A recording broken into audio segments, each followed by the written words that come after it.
8వ వచనం మనం చదువుకుందాం. ఆయన కుమారుడై ఉండియు తాను పొందిన శ్రమల వలన విధేయతను నేర్చుకొనెను. ప్రియ దేవుని బిడ్డలారా, యేసు ప్రభువారు ఈ లోకములో నరవతారిగా ఉన్నప్పుడు, శరీరధారిగా ఉన్న దినాలలో ఆయన ఏ విధంగా ఉన్నాడో, ఆయన ఏ విధంగా గడిపాడో, ఏ విధంగా ప్రార్థించాడో అనేక సార్లు మనం ధ్యానించుకున్నాం. 5వ అధ్యాయంలో మనం చూస్తున్నాం. 7వ వచనంలో శరీరధారి అయిన దినాలలో మహారోదనముతోనూ కన్నీళ్లతోనూ, చాలమ్మా, మహారోదన కన్నీళ్ళు. దేవుని బిడ్డలకి ఎప్పుడైనా శ్రమలు ఉంటాయా? శ్రమలు వస్తాయా? శ్రమలు ఉంటాయా? శ్రమలు వస్తాయా? చాలామందికి ఉండే ప్రశ్న అది, ఒక సందేహం. దేవుణ్ణి నమ్ముకుంటే బాధలని పోతాయి కదా, మరి బాధలు ఎందుకు పోవట్లేదు? బాధలు ఇంకా ఎక్కువ అతని కానీ తగ్గట్లేదేంటి? ఒకవేళ దేవుడు నన్ను చూడట్లేదేమో, ఒకవేళ దేవుడు నన్ను పట్టించుకోవట్లేదేమో, ఇటువంటి ఆలోచనలు చాలామందికి ఉన్నాయి. ప్రియ దేవుని బిడ్డలారా, మన జీవితంలో గుర్తుపెట్టుకోండి, ఎప్పుడు ఏ కష్టం వచ్చినా, ఏ శ్రమ వచ్చినా, ఏ ఇబ్బంది వచ్చినా మనము వాటి ద్వారా మనం చూస్తున్నాం. ఆయన కుమారుడై ఉండియు తాను పొందిన శ్రమల వలన విధేయతను నేర్చుకొనెను. తిరుగుబాటు కాదు, తిరుగుబాటు నేర్చుకోవాలా, ఎదిరించడం నేర్చుకోవాలా, సనుగుడు గొనుగుడు నేర్చుకోలేదు. కానీ ఏ శ్రమ కలిగినా యేసు ప్రభువారు ఈ లోకములో కుమారుడై ఉండి కూడా తాను పొందిన శ్రమల వలన విధేయతను నేర్చుకున్నాడు. ప్రతి దేవుని బిడ్డలారా, బైబిల్ చరిత్రలో ఎప్పుడైనా ఎక్కడైనా యేసు నవ్వెను అనే మాట మీరు చూసారా? యేసు నవ్వెను లేదు. యేసు కన్నీళ్ళు విడిచెను అనే మాట చూస్తూ ఉన్నాం. యేసు కన్నీళ్ళు విడిచెను అనే మాట చూస్తూ ఉన్నాం. ఇంకొన్ని సందర్భాల్లో ఆయన అరెస్ట్ చేయబడక ముందు గెత్సేమనే తోటలో ప్రార్థన చేస్తున్నప్పుడు ఎలా ప్రార్థించాడు? దుఃఖాక్రాంతుడై ప్రార్థించాడు. ఇంకా కొన్ని సందర్భాల్లో ప్రతి దేవుని బిడ్డలారా, ఆయన చేసిన ప్రార్థనలన్నీ కూడా చాలా ఎలా ఉన్నాయంటే మహారోదనముతోనూ కన్నీళ్లతోనూ రోదించాడు. మనకి రోదించే అంత శ్రమ లేదు. మనకి దేవుని నామానికి మహిమ కలుగునుగాక. రోదించే అంత శ్రమ ఎవరికైనా ఉందా? అందరు ఇక్కడ ఉన్నామన్న వాళ్ళు చెప్పండి, రోదించే అంత శ్రమ ఎవరికైనా ఉందా? ఒకవేళ నిజంగా రోదించే అంత శ్రమ ఉంటే ఇక్కడ ఎవరైనా ఉంటారా? మీకు అర్థం కాలా?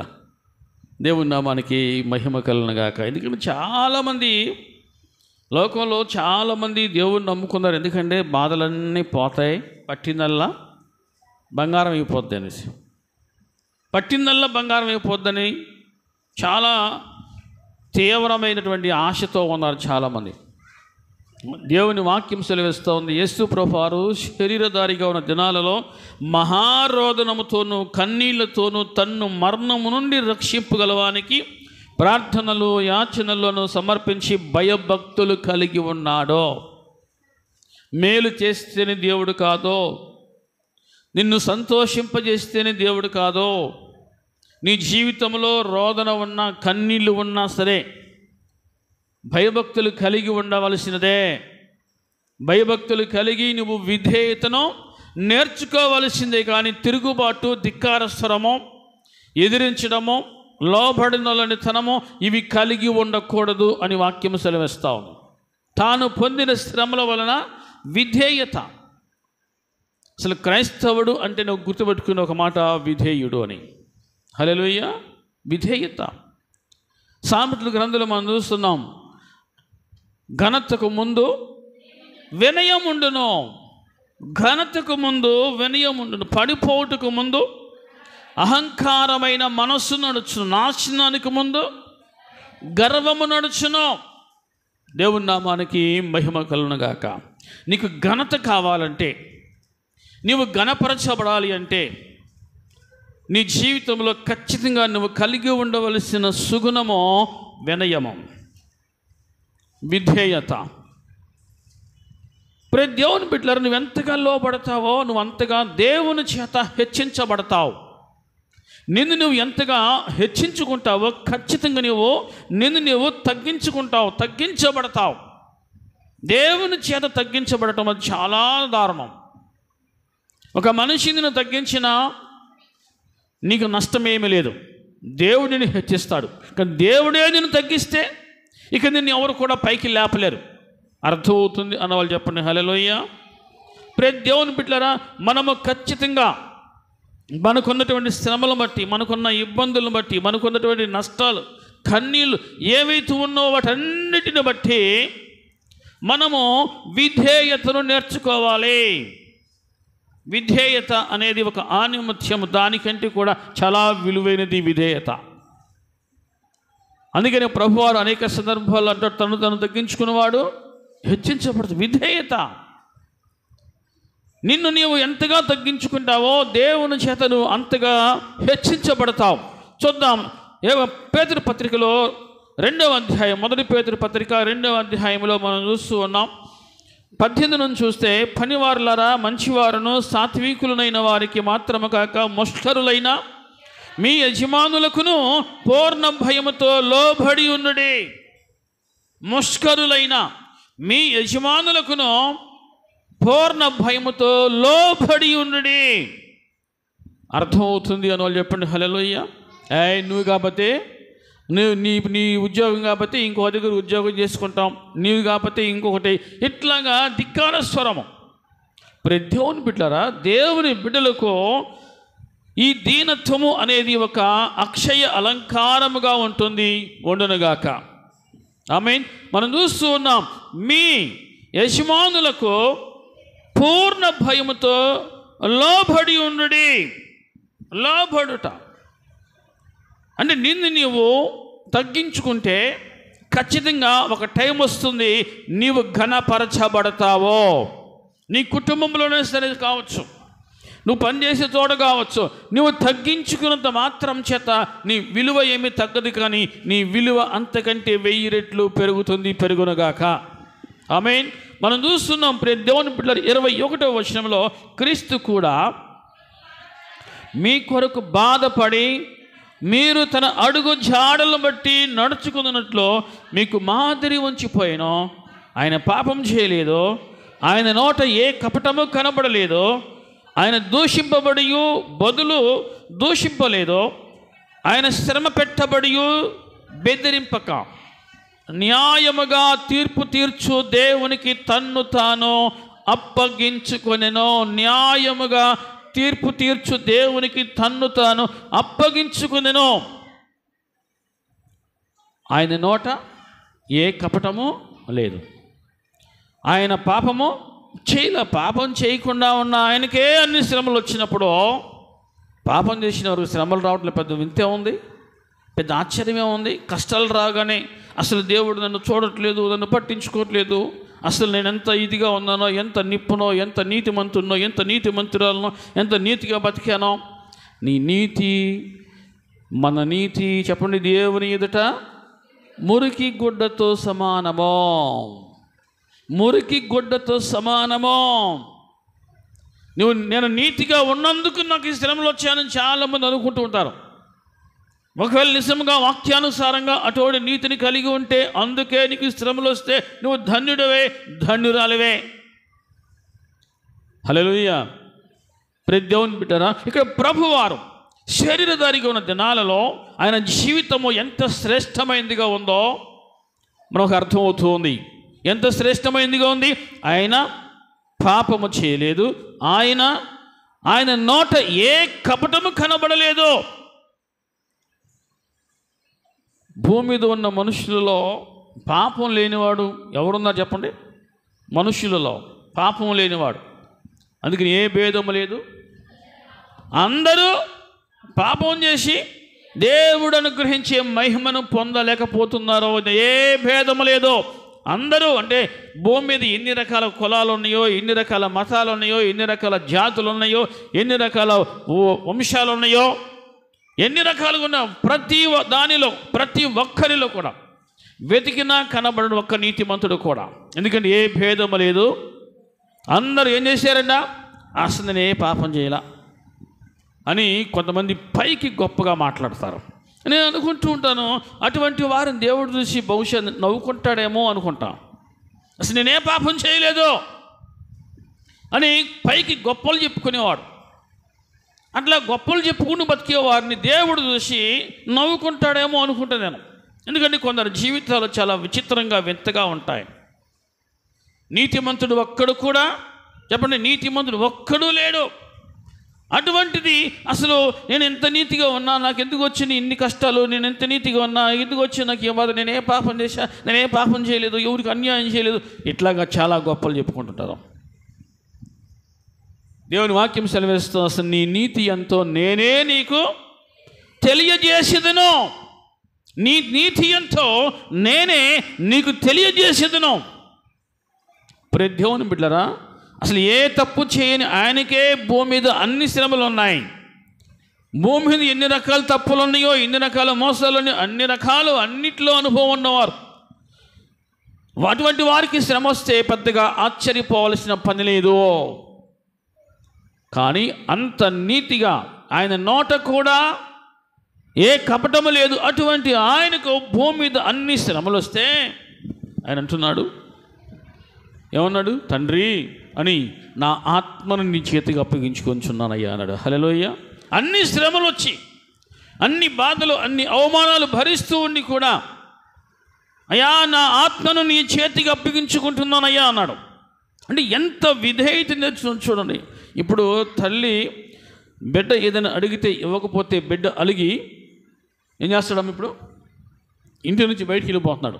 పావమా నువ్వు నాకేం పెట్టేది, నాకేం వేస్తున్నావు అని వెళ్ళిపోతున్నాడు ఇంటి నుంచి. అన్ని బాధలు పెడితే, అన్ని కష్టాలు, అన్ని శ్రమలు అవన్నీ అంతగా పెడితే ప్రభు ఏమన్నాడు? తండ్రి నా ఆత్మను నీ చేతికి అప్పగిస్తున్నానయ్యా. అతనిని నలుగుకొట్టుటకు యెహోవాకు ఇష్టమాయెను. ఎందుకంట ప్యాలెస్ ఇస్తే అదొక ఇష్టం, పొలం కొనిస్తే అదొక ఇష్టం. కానీ ఇక్కడ రివర్స్ గేర్ నడుస్తూ ఉంది. అతను నేను యేసు ప్రభు వారిని నలగొట్టడానికి తండ్రికి ఇష్టమాయెను.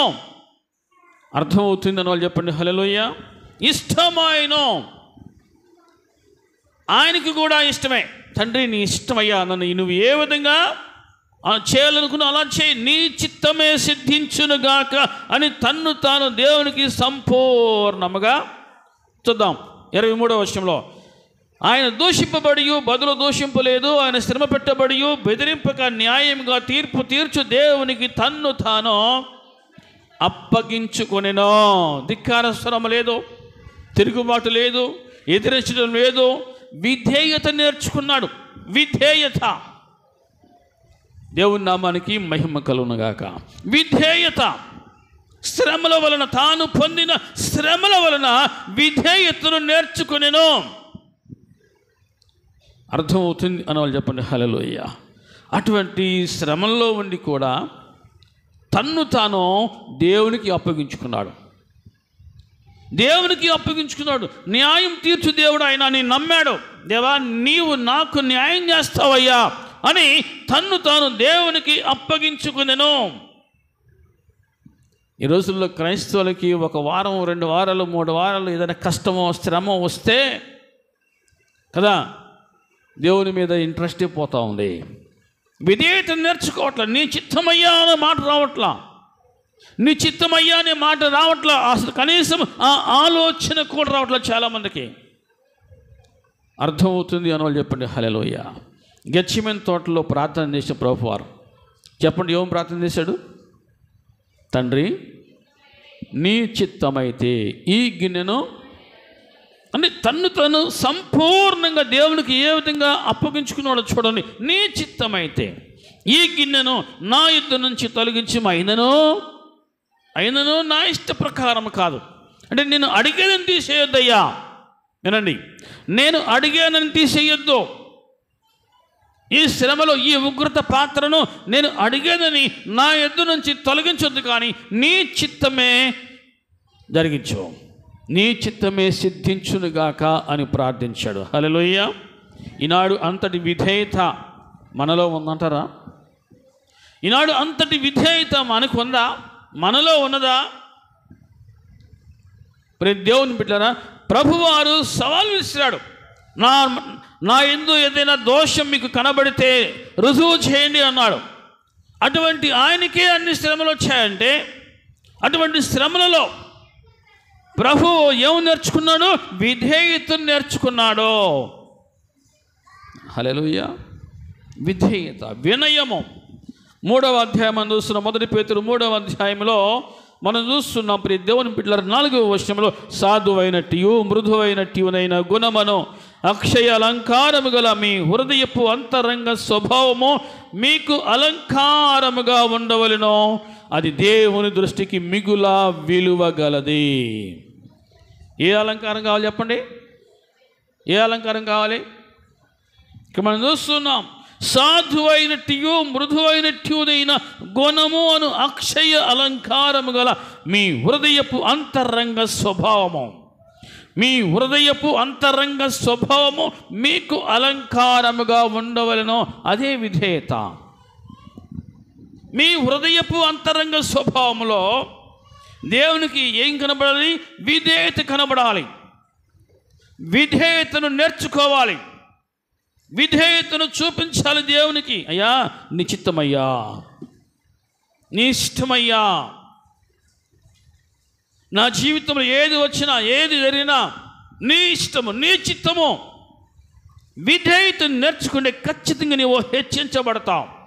తిరుగుబాటు స్వభావం, ధిక్కార స్వరము, ఇవి ఎవరిలో అయితే ఉంటాయో ఖచ్చితంగా వారికి ఎటువంటి ఘనత ఉండదు, రాదు, కలగదు. ఎవరైతే విధేయతను నేర్చుకుంటారో ఖచ్చితంగా దేవుడు వారిని హెచ్చిస్తాడు. దేవుని దృష్టికి వారు విలువైన వారుగా ఉంటారో వందరుగాక. మీ హృదయపు అంతరంగ స్వభావము మీకు అలంకారముగా ఉండవలెను, అది దేవుని దృష్టికి మిగుల విలువగలది. అదేవిధంగా 1 పేతురు పత్రికలో 5వ అధ్యాయం మనం చూస్తున్నాం. ప్రతి దేవుని బిడ్డలారా, 5వ వచనం, చిన్నలారా మీరు పెద్దలకు లోబడి ఉండుడి, మీరందరూ ఎదుటివాని ఎడల దీన మనస్సు అను వస్త్రము ధరించుకొని, దీన మనస్సు అను వస్త్రం ధరించుకొని మిమ్మను అలంకరించుకొనుడి. ఎందుకు? దేవుడు అహంకారులను ఎదిరించి దీనులకు కృప అనుగ్రహించును. నీకు కృప కావాలంటే, నీవు కృపను పొందుకోవాలంటే దేవునికి నీలో ఏం కనబడాలి? దీనత్వము.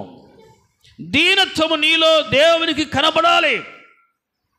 దయాప్రాప్తురాలా నీకు శుభముఖిగా. కానీ పరలోకం నుంచి ఒక సందేశం వచ్చింది. ఎవరి దగ్గరికి? మరియమ్మ గారి దగ్గరికి. నీవు దేవుని వలన కృప పొందితివి. దేవుని వలన. ఎందుకు ఆమె అంతగా దేవుని వలన ఆ కృప పొందుకుంది? ఆమె దీనురాలు అని బైబిల్ సెలవిస్తోంది. హల్లెలూయా. ఆమె దీనురాలు. ఎవరైతే అటువంటి దీనత్వాన్ని కలిగి ఉంటారో, ఎవరైతే అటువంటి విధేయతను కలిగి ఉంటారో ఖచ్చితంగా వారికి దేవుని వలన కృప పొందుకుంటారు. కృప అనుగ్రహించబడుతూ ఉంటుంది. దేవుని వాక్యం సెలవిస్తూ ఉంది, ఆయన అహంకారులను ఎదిరించి దీనులకు కృప అనుగ్రహించును. కాబట్టి చిన్నలారా, మీరు పెద్దలకు లోబడి ఉన్నది, మీరందరూ ఎదుటివాని ఎడల దీన మనస్సు అనే వస్త్రము ధరించుకొని, అది మీకు అలంకారంగా ఉండాలి. దీన మనస్సు అనే వస్త్రము, కాస్ట్లీ చీర, కాస్ట్లీ చొక్కా, ప్యాంట్ వేసుకుంటే విలువ పెరుగుతుంది అని చాలామంది అనుకుంటారు. ఒట్టిదే, అది కొంత మట్టుకే. కాకపోతే లోకము దాన్నే చూస్తూ ఉంది. పై స్వభావాన్ని, పై రూపాన్ని, వీటినే లోకం చూస్తూ ఉంది. కానీ దేవుని లెక్కలో మీకు విలువ ఎప్పుడు కలుగుతుందంటే, మీరు దీన మనస్సు అనే వస్త్రం ధరించుకున్నప్పుడు, దీన మనస్సు అనే వస్త్రం ధరించుకున్నప్పుడు, అది మీకు అలంకారంగా ఉన్నప్పుడు దేవుని వలన మీరు కృపను పొందుకుంటారు. హల్లెలూయా. కాబట్టి దేవుని బిడ్డలు ఎప్పుడు కూడా వినయము, విధేయత కలిగి ఉండవలసిందే. విధేయతను కలిగి ఉన్నప్పుడు ఖచ్చితంగా దేవుని చేత వారు దీవించబడతారు, హెచ్చించబడతారు. ఆయన ఎంతగా నలగొట్టినా సరే ఇష్టపడతారు. నాకెందుకు ఈ బాధలో, నాకెందుకు ఈ శ్రమలో, కొన్నిసార్లు నేను ఆయన నలగొడుతున్నాడంటే దేవుడికి నువ్వు థ్యాంక్స్ చెప్పాల్సిందే. కొన్నిసార్లు ఆయన నిన్ను నలగొడుతూ ఉన్నాడు అంటే దేవుడికి నువ్వు థ్యాంక్స్ చెప్పాల్సిందే. దేవా, నన్ను నువ్వు ఏదో చేయబోతున్నావు, నన్ను నువ్వు హెచ్చించబోతున్నావు, అందుకే నా జీవితంలో నాకు ఇన్ని కష్టాలు, ఇన్ని బాధలు, నన్ను ఖచ్చితంగా నువ్వు హెచ్చించబోతున్నావు అని దేవునికి కృతజ్ఞతాస్తులు చెల్లించు. ఖచ్చితంగా ఆ ప్రార్థన దేవుడు వింటాడు. హల్లెలూయా. కష్టం వచ్చినప్పుడు కొంతమంది దేవుడిని మార్చేస్తున్నారు, కష్టం వచ్చినప్పుడు కొంతమంది చర్చిని మార్చేస్తున్నారు, కష్టం వచ్చినప్పుడు కొంతమంది అసలు పాస్టర్ గారినే మార్చేస్తున్నారు. ఇట్లా రకరకాల విశ్వాసులు లోకంలో అటువంటి భక్తులు చాలామంది ఉన్నారు. సుఖాల కోసము అలవాటు పడిన భక్తి, విలాసాల కోసము అలవాటు పడిన భక్తి. యాకోబు పత్రికలో ప్రియ దేవుని బిడ్డలారా 4వ అధ్యాయం మనం చూస్తున్నాం. 4వ అధ్యాయంలో 3వ వచనంలో మీరు అడిగినను దేవుని అడుగుతారంట. ఎందుకు అడుగుతారంట? మీ భోగముల నిమిత్తమే. మీరు దురుద్దేశంతో అడుగుచున్నారు. భోగాలు అంటే సుఖభోగాలు. మనం చేసే ప్రార్థనలో ఎక్కువగా ఏమన్నా చెప్పండి, సుఖభోగాలు, సుఖంగా బతకడం ఎలాగా. ఈనాడు చాలామంది క్రైస్తవులు భక్తి చేస్తారు. ఎటువంటి భక్తి తెలుసా? కడుపులో నీళ్లు కదలకుండా చేసే భక్తి. అసలు నలగకూడదు, అటువంటి భక్తి కావాలి. అసలు కమలకూడదు, అటువంటి భక్తి కావాలి. అటువంటి భక్తికి అలవాటు పడ్డారు. విత్తనం ఈరోజు విత్తితే రేపు పొద్దున వెళ్ళి కాయలు కోసుకోవాలి, అటువంటి ప్రార్థనలు చేస్తారు ఎక్కువ మంది. దేవుని వాక్యం సెలవిస్తుంది, మీరు అడిగినను మీ భోగముల నిమిత్తము వినియోగించుటకై దురుద్దేశముతో అడుగుదురు గనక, ఇక్కడే ఉంది, మీకేమియో దొరకట్లా. ప్రతి దేవుని బిడ్డలారా, నేర్చుకోండి, విధేయత నేర్చుకోండి. జీవితంలో శ్రమ వచ్చిన, కష్టం వచ్చిన గుర్తుపెట్టుకొని, ఒక స్త్రీ ప్రసవ వేదన పడిన తర్వాత చెప్పండి ఏమైంది? ఇక్కడ ఏమైందమ్మా? ప్రసవ వేదన పడిన తర్వాత, ఒక బిడ్డకు జన్మనిచ్చిన తర్వాత ఆ ప్రసవ వేదన మర్చిపోయి సంతోషంతో ఉన్న రీతిగా దేవుని బిడ్డలకు శ్రమలు వచ్చినప్పుడు దాని తర్వాత వచ్చేటువంటి ఫలితము, ఆ రిజల్ట్ ఏదైతే ఉందో అది పొందుకున్నప్పుడు ఆ శ్రమల్లో ఉన్నటువంటి ఆ బాధ ఏదైతే ఉందో అది ఆనందంగా మార్చబడింది. ఆ ఆనందం మీరు పొందుకుంటారో. హల్లెలూయా. ఇప్పుడు కాలం మారిపోయింది. ఇప్పుడు ప్రసవేదన పడేటువంటి అవకాశాలు లేవు. ఇప్పుడు మీకు అర్థమైంది అనుకుంటున్నా. ఇప్పుడు ప్రసవేదన పడే అవకాశాలు లేవు. ఎందుకు? అన్నీ వచ్చాయి, అన్ని సౌకర్యాలు ముంగిట్లోకి వచ్చేసాయి, అన్ని సౌకర్యాలు ముంగిట్లోకి వచ్చేసాయి. ఇప్పుడు డాక్టర్లు కూడా అలాగే తయారయ్యారు. లోపల తీసుకెళ్ళిపో, కట్ చేసేయి, బయటికి తీసేయి, కుట్లేసేయి, బిల్లు కట్టేసేయి. ముందే కట్టారు బిల్లు కూడా. ఇదివరకులాగా మంత్రస్థానంలాగా రాత్రి అంతా కూర్చునే వాళ్ళు కూడా ఎవరు లేరు ఇప్పుడు. ఇదివరకు రోజుల్లో మంత్రస్థానంలో కదా ఒక స్త్రీ ప్రసవేదన పడిన రాత్రి అంతా కూర్చున్నారు అక్కడ, నార్మల్ డెలివరీ కోసం. కానీ ఇప్పుడు అట్లా కాదు. ఇప్పుడు అంతసేపు వేడిసి ఉండే టయాలు కూడా లేవు. ఇప్పుడు నిమిషము టైమ్ ఈజ్ మనీ. అందుకని ఇంజక్షన్లో చేసిన ఒకళ్ళు నొప్పులు రాకపోయినా నొప్పులు వచ్చి ఇంజక్షన్ చేస్తున్నారు. కాలం అంతా అట్లా మారిపోయింది. Routine life. ఇంట్లో కూర వండుకోవడం బతికిస్తే ఏమవుతుంది? ఇప్పుడు మీరు చెప్పాలి. కర్రీ పాయింట్ కదా, కర్రీ పాయింట్కి వెళ్తే ఒక 30 రూపాయలు, ఒక 20 రూపాయలు, 40 రూపాయలు పెడితే సాంబారు లేకపోతే కర్రీ, అనేక రకాల రుచులు వచ్చే. అంటే జీవితము ఎంత మృదుమధురంగా సుఖభోగాలకు అలవాటు పడి చూడండి. ప్రతి దేవుని బిడ్డలారా, ఈనాడు ప్రసవేదన పడదాం, తర్వాత మంచి ఫలితం ఉంటుంది అనేది ఎవరికి లేదు. ఎలా సుఖపడదాం, ఎలా సుఖంగా ఉందాం, దేవుని వాక్యం సెలవిస్తుంది. అటువంటి వారు దేవుని కంటే ఎక్కువగా నేనే సుఖంగా ఉండాలని కోరుకుంటున్నా భక్తి అయిపోయింది. ఇప్పుడు దేవుని కంటే ఎక్కువగా నేనే సుఖంగా ఉండాలి.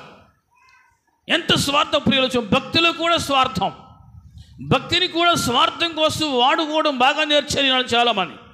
అట్లాంటి బోధలు ఎక్కువైపోయినాయి ఈనాడు. ప్రార్థన చేద్దాం, దేవుడు ఇస్తాడు, ప్రార్థన చేద్దాం, దేవుడు కనికరిస్తాడు, ప్రార్థన చేద్దాం, దేవుడు ఏదైనా దారి చూపిస్తాడు అనే బోధలు కూడా ఇప్పుడు లేవు. ఈ రాత్రి మీరు అపార్ట్మెంట్ కట్టేస్తున్నారు అనే బోధలు ఎక్కువైపోయినాయి. ప్రతి దేవుని బిడ్డలారా, దేవుని వాక్యం సెలవిస్తోంది, ఆయన శ్రమల వలన విధేయత నేర్చుకున్నాడు. హెబ్రీ పత్రిక మనం చూస్తున్నాం, మహారోదనముతోనూ కన్నీళ్లతోనూ 5వ అధ్యాయం 7వ వచనం, శరీరధారి అయిన దినాలలో మహారోదనముతోనూ కన్నీళ్లతోనూ తన్ను మరణము నుండి రక్షింపగలవానికి ప్రార్థనలను యాచనలు సమర్పించి భయభక్తులు కలిగి ఉన్నందున, ఇక్కడే ఉంది, ఇలాగొచ్చి గుడికొచ్చి ఇలాగొచ్చి అలా వెళ్ళిపోతే అంగీకరించబడతా అనుకున్న వాళ్ళు చాలామంది ఉన్నారు. ఇలా వచ్చి అలా వెళ్ళిపోగానే, లేకపోతే రోడ్డుకు వచ్చి 2 మాటలు అనుకోగానే అంగీకరించబడతాం అనుకునే వాళ్ళు చాలామంది ఉన్నారు, గొప్పలు బడాయిలో. దేవుని బిడ్డలారా, వాక్యం సెలవేసిన ప్రభువు ఎప్పుడు అంగీకరించబడ్డాడు? ఎప్పుడంట? అసలేమీ శ్రమ పడకుండా, అసలేమీ కన్నీరు కార్చకుండా, అసలు ఏమీ లేకుండా అంత సుఖంగా ఉన్నప్పుడు, అంత లైఫ్ అంతా ఎంజాయ్మెంట్ జరిగిపోతున్నప్పుడు అంగీకరించబడ్డా? కాదు, మహారోదనముతోనూ కన్నీళ్లతోనూ తన్ను మరణము నుండి రక్షింపగలవానికి. చెప్పండి, దేనికోసం ప్రార్థన చేయాలి? చెప్పండి, దేనికోసం ప్రార్థన చేయాలి? మరణము నుంచి రక్షించబడాలి. మరణము నుంచి రక్షించబడాలి. ఈ రోజుల్లో అసలు ఆ ప్రార్థన లేదు. ఇప్పుడు ఈ రోజుల్లో అసలు ఆ ప్రార్థన లేవు. ఉద్యోగం వస్తే ప్రమోషన్ కావాలి, ప్రమోషన్ వస్తే శాలరీ పెరగాలి, మంచి లొకేషన్, మంచి ప్రాంతంలో ట్రాన్స్ఫర్ కావాలి, లేకపోతే మంచి జీతం కావాలి, మంచి ఇల్లు కావాలి, ఇవే కోరుకుంటున్నారు. కానీ మరణం నుంచి అయ్యా నీవు మాత్రమే నన్ను తప్పించగలవు, రక్షించగలవు, కృపతో నన్ను జ్ఞాపకం చేసుకోవాలి. యేసు ప్రభువారు మనకి ఒక మాదిరి చూపించాడు. ఏ మరణం అది? శరీర మరణము కాదు, ఆత్మ మరణము, నిత్య మరణం. దాని నుంచి తప్పించేది ఆయన మాత్రమే అని దేవునికి యేసు ప్రభువారు ప్రార్థన చేస్తూ ఉన్నాడు. కుమారుడై ఉండి కూడా, తన సొంత కుమారుడిగా, దేవునికి సొంత కుమారుడిగా ఉండి కూడా ఆయన ఆ విధంగా ప్రార్థన చేశాడు. విధేయత నేర్చుకున్నాడు. హల్లెలూయా! విధేయత నేర్చుకున్నాడు. నేను నీ బిడ్డనగా నాకు ఎందుకు రావాలి ఈ బాధలు అనలా ఆయన. తండ్రి నీ చిత్తమే సిద్ధించునుగాక అన్నాడు. నీ చిత్తమే సిద్ధించునుగాక. చూద్దాం, పేతురు పత్రికలో, హెబ్రీ పత్రికలోనే యేసు ప్రభువారు ఆయన పలికినటువంటి ఒక మాట మనం చూస్తున్న 10వ అధ్యాయంలో 6 నుంచి చూద్దాం. పాప పరిహారార్థ బలులను నీకు ఇష్టమైనవి కావు, నేను గ్రంథపు చుట్టలో నన్ను గూర్చి వ్రాయబడిన ప్రకారము దేవా నీ చిత్తము నెరవేర్చుటకు ఇదిగో నేను వచ్చి ఉన్నానంటిని. నీ చిత్తము నెరవేర్చుటకో. అసలు ఈ రోజుల్లో ఇంతమంది భక్తులు ఉన్నారు, ఎవరైనా ఈ మాట చెప్పగలుగుతారా?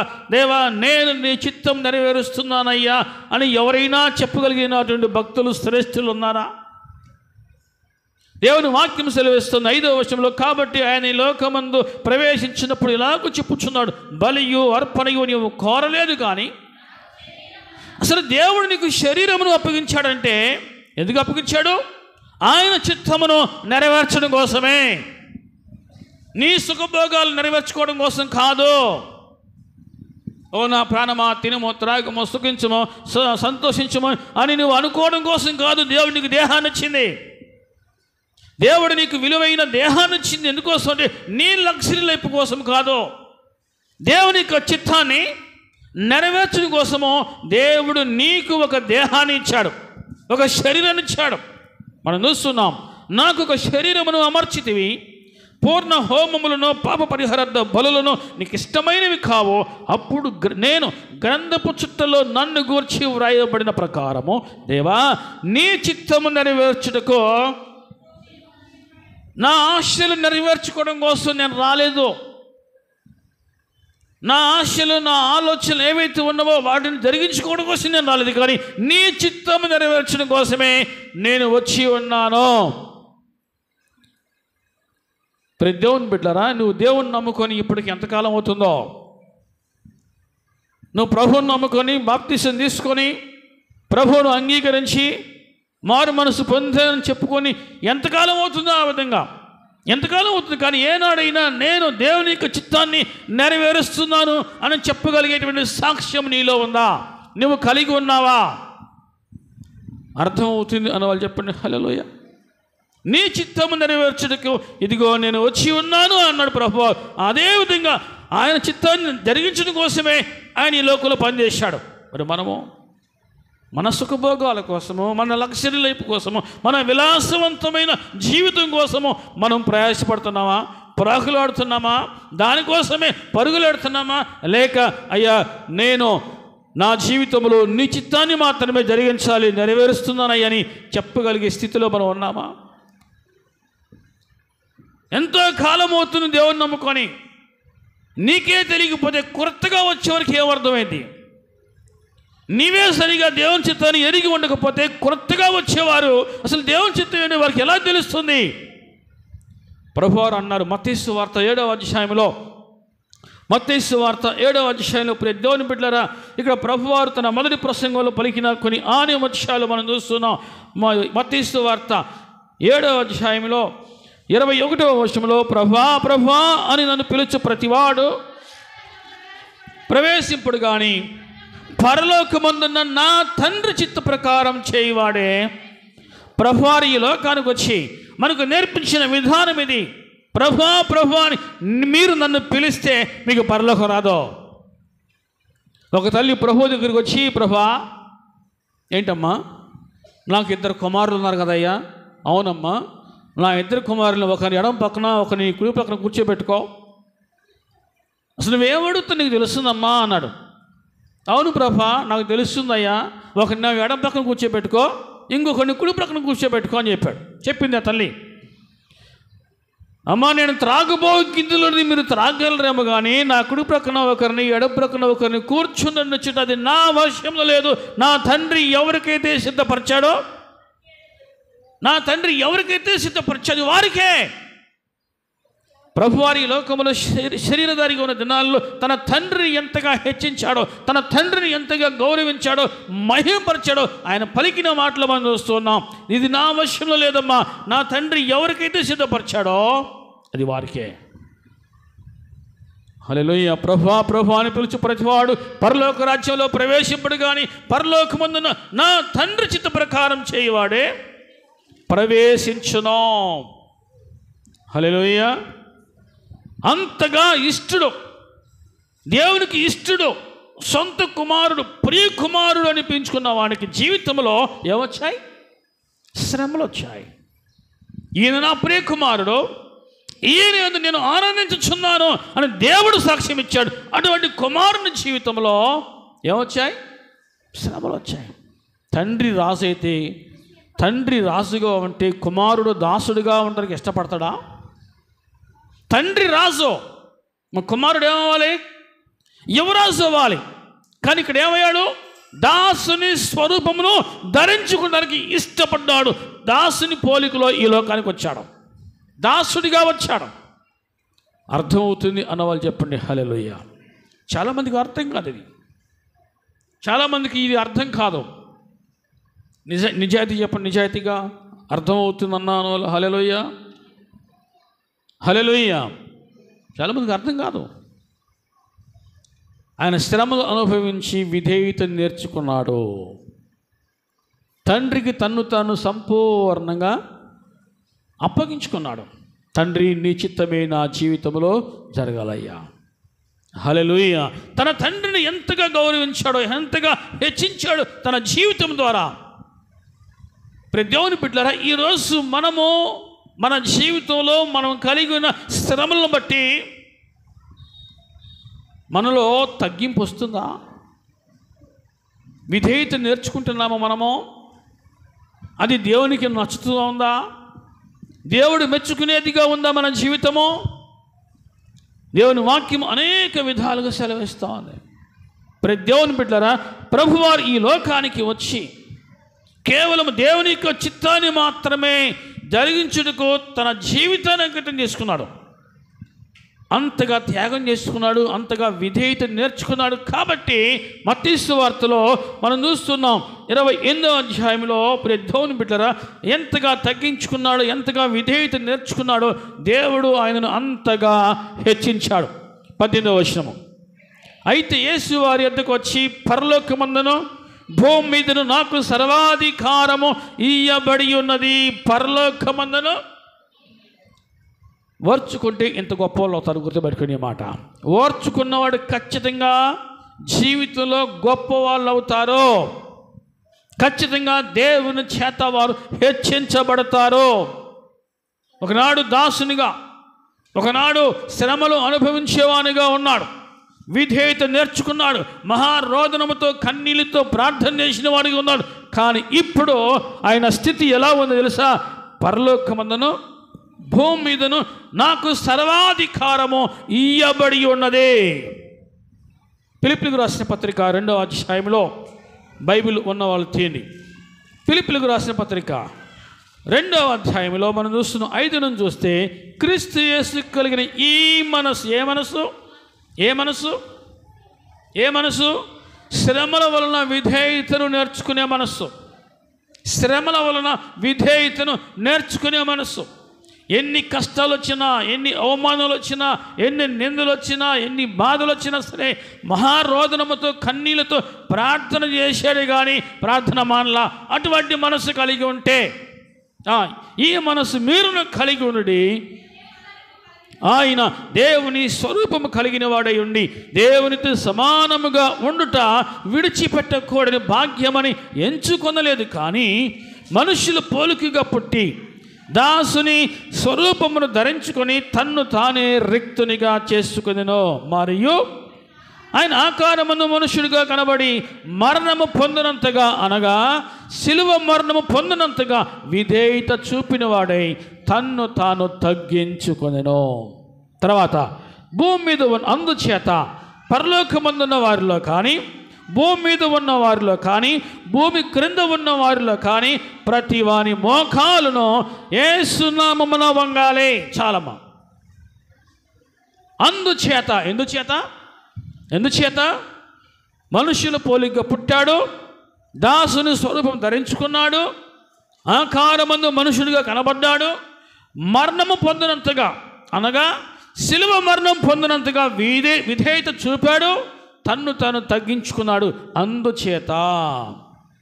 అందుచేత పరలోకమందున్న వారిలో కానీ, భూమి మీద ఉన్న వారిలో కానీ, భూమి క్రింద ఉన్న వారిలో కానీ ప్రతి వాని మోకాలు యేసు నామమున వంగునట్లు ప్రతి వాని నాలుకయు తండ్రి అయిన దేవుని మహిమార్థమై యేసు క్రీస్తు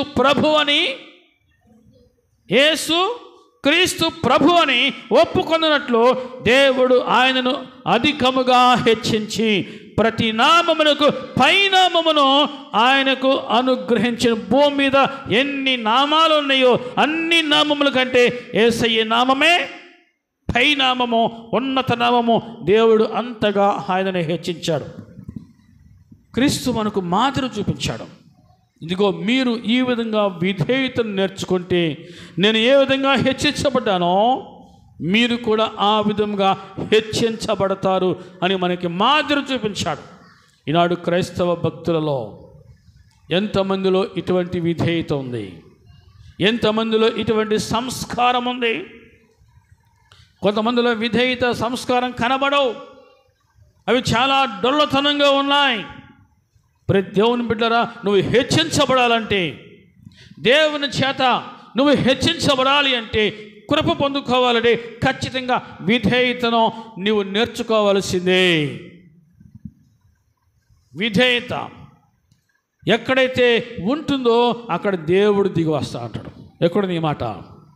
విధేయులు ఎక్కడైతే ఉంటారో, వినయము కలిగిన వారు ఎక్కడైతే ఉంటారో అక్కడకు దేవుడు దిగి వస్తాడు అని వాక్యము సెలవిస్తూ ఉంది. ఎక్కడ నీ మాట?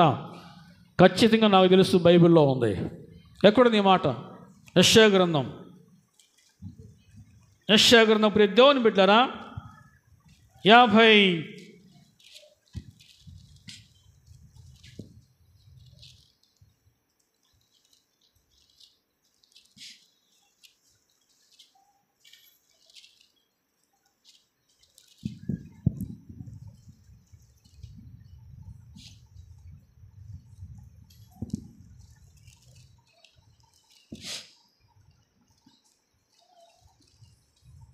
57వ అధ్యాయం చూడండి.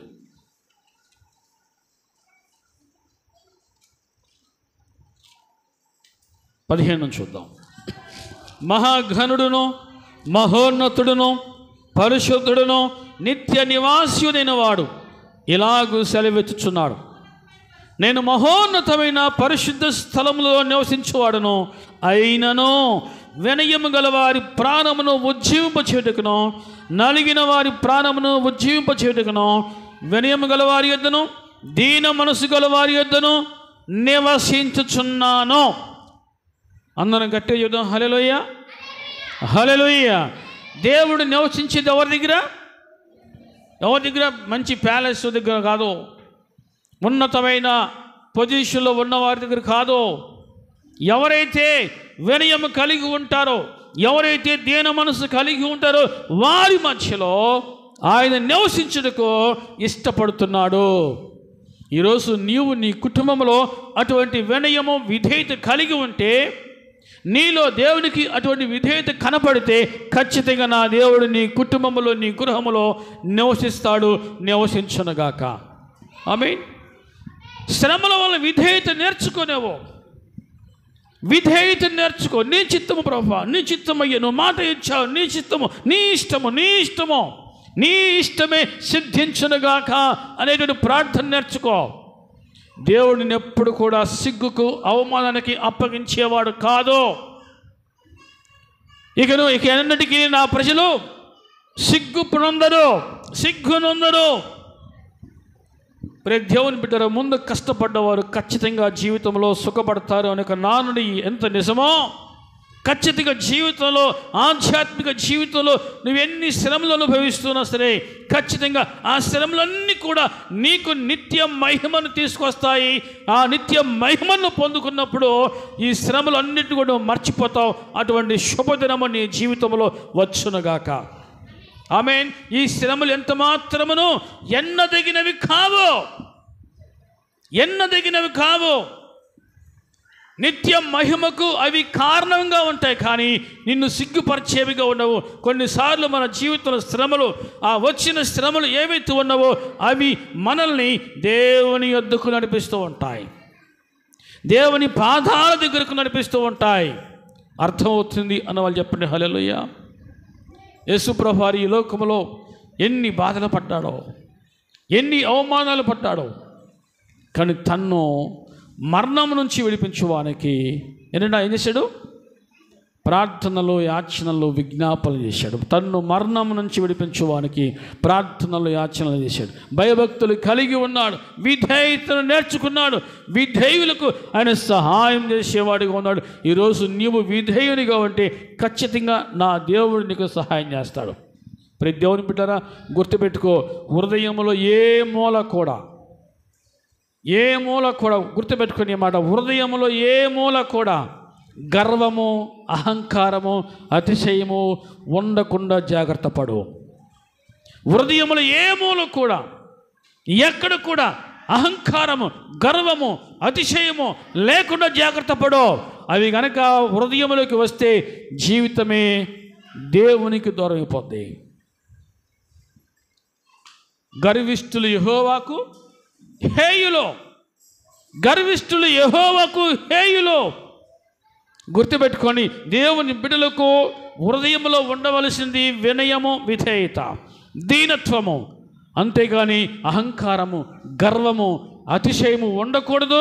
ఒకవేళ అవి కనుక నువ్వు తీసేసుకోలేకపోతే నువ్వు ఎప్పటికీ ఎదగలేవు. ఎదిగే కొద్దీ ఒదిగి ఉండు, ఒక సామెతది. కానీ ఆ మాట ఎక్కడుంది? బైబిల్లో వచ్చింది.